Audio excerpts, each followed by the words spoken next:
Today, I'm going to dive into 3 of the most common ways to attack your debt. I'll also share the method that my husband and I used to pay off $311,000 in 2 years and 8 months. Now for all you math wizards, before you get your undies tied up in a ball, just sit tight and watch, because if you stick around until the end of the video, I'm going to show you a method that works and actually leaves you feeling like you are winning with your money.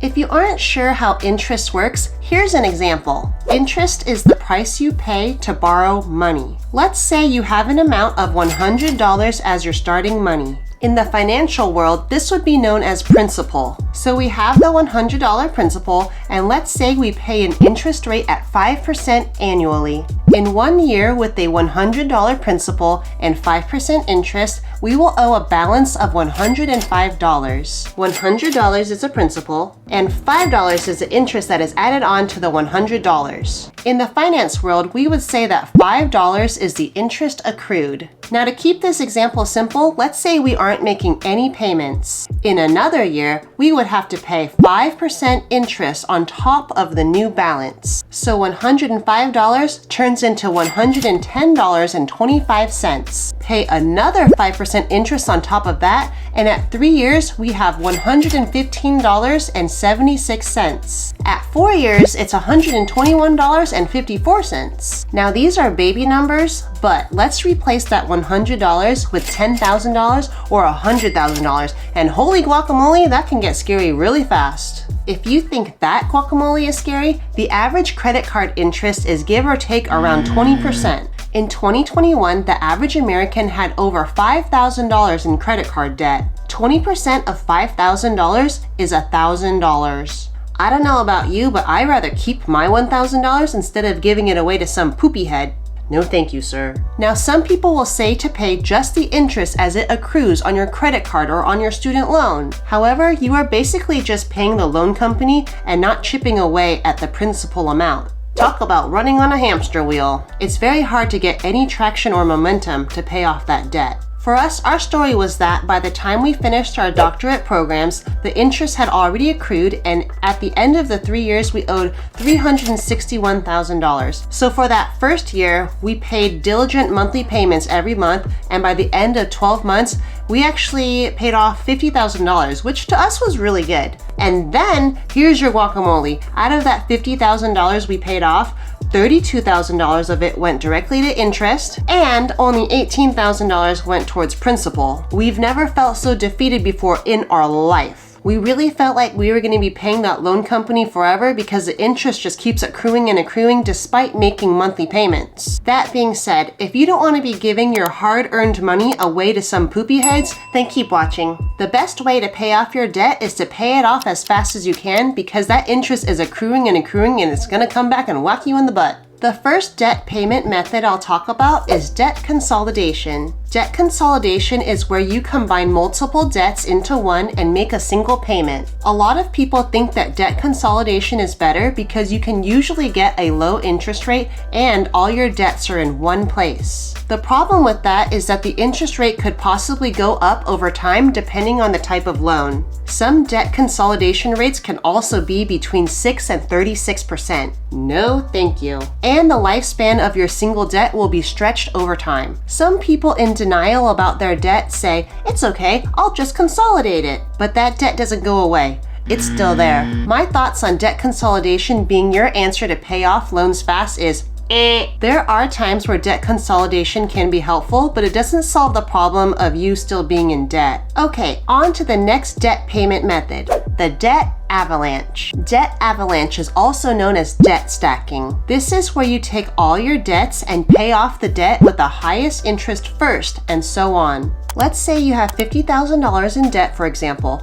$2,000 at 5% interest, $6,000 at 5%, $3,000 at 4%, $7,000 at 6%, $1,000 at 5%, $1,000 at 6%, and $30,000 at 7% interest rate. The debt avalanche would be paying off the loan with the highest interest first. This means the student loan of $30,000 at 7%.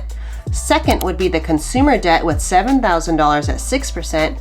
Third would be the department store with $1,000 at 6%, and so on. With the debt avalanche, pay minimum payments on each loan, and whatever money you have left, chip away at the first loan on the list, which is the student loan at $30,000 at 7% interest. Any extra money you have, pay it towards that principal amount. When it comes to the math and making sure that the interest doesn't swallow you up, this debt avalanche seems like a no-brainer. However, let's take into account human psychology and apply that to the debt avalanche. It can often be really daunting to go for a huge feat in the beginning and not want to give up. It's like playing a team sport. If you go against the best team in the league right away, you might win, or you might not. But if you lose right off the bat, it sucks, and having the mental strength to play again might be harder. With the debt avalanche, it might be hard to stay motivated to pay off your debt quickly. Usually the debts with the highest interest rates are the ginormous ones. Okay, moving on to the next debt payment method, which is the debt snowball. This is the method that we use to pay off the $311,000 in 32 months. This is basically the debt payment method based off of building momentum and the power of human psychology. This is how to do the debt snowball. List your debts smallest to largest regardless of interest rates and pay off the smallest amount first. Taking that same example from before, this is how the debt snowball would look.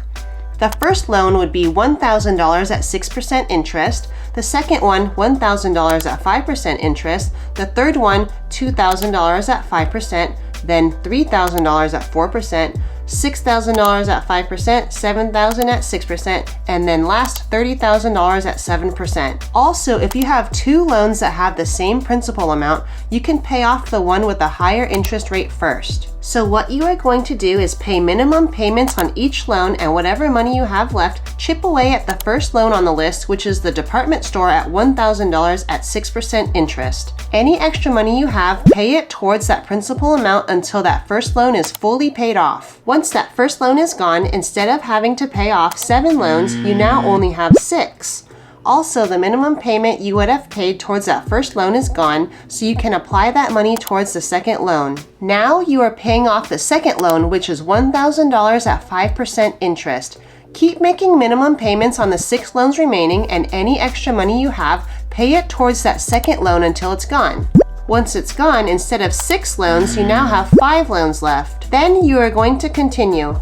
Now at this time, you're going to have momentum building, and you're going to start to feel these small wins. Small wins is how you're going to keep your spirits high so you can continue. Keep going, and you're going to end up with 1 loan left, and you're going to just attack that with complete vengeance. The reason it's called a debt snowball is because if you take a snowball and you roll it down a mountain, it just keeps getting bigger and bigger. For our student loans, my husband had 10 loans and I had 11. We used the debt snowball method for our combined 21 loans, and we started to build momentum, and it got us fired up to keep going. We also got extra jobs to speed up the process and destroy more loans. Even though the last 2 loans were around $23,000 each, we knew we only had 2 loans left out of the 21 loans. The power of psychology, man, it's crazy. It's been said that money is 20% head knowledge and 80% behavior. If you think that the power of human psychology is a bunch of bogus when it comes to a huge feat, take a look at any underdog movie. You don't have to be a math wizard or an accountant or an engineer to win with your money and pay off your debt. Well, there we have it.